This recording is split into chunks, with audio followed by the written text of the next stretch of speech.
সংশোধিত সূচি অনুযায়ী পাকিস্তান সফরে দ্বিপাক্ষিক সিরিজের জন্য 10ই আগস্ট দেশ ছাড়বে বাংলাদেশ এ দল। 6 আগস্ট ইসলামাবাদে পৌঁছানোর কথা থাকলেও দেশের অস্থিতিশীল পরিস্থিতির কারণে বিলম্বিত হয় ক্রিকেটারদের সফরে শাহিনস নামে পাকিস্তান এ দলের বিপক্ষে 2টি 4 দিনের ও 3 ম্যাচের ওয়ানডে ম্যাচ খেলবে বাংলাদেশ এ দল। এই গরমে ওয়ালটন এয়ার কন্ডিশনার এক্সচেঞ্জ অফারে স্প্লিট এসিতে 23,400 টাকা পর্যন্ত এবং কমার্শিয়াল এসিতে 42,822 টাকা পর্যন্ত নিশ্চিত ছাড়। Walton air conditioner, comfort without compromise.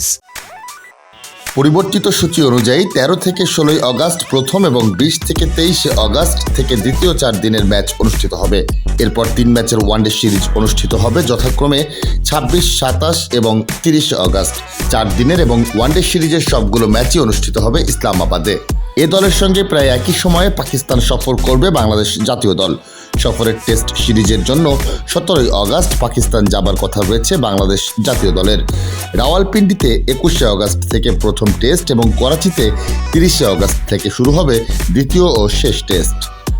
এদিকে দেশে সহিংস অস্থিরতার পর মাঠে ফিরেছেন ক্রিকেটাররা।